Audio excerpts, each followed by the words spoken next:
Is frequent yawning linked to human health? Yawning is a natural bodily reaction that often occurs when we are tired or bored.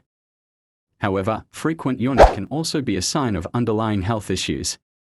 Here are some scientific insights connecting yawning frequency with the body's condition.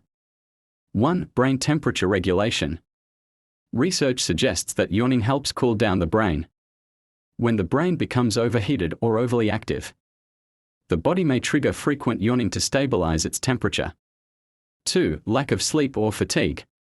Frequent yawning is often a sign of sleep deprivation, extreme fatigue, or reduced oxygen levels in the brain.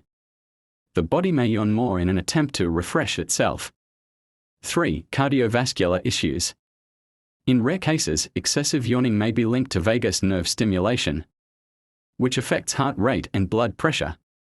It can sometimes be an early indicator of heart problems. 4. Neurological disorders. Excessive yawning may also occur in individuals with neurological conditions, such as multiple sclerosis, stroke, or even brain tumors, due to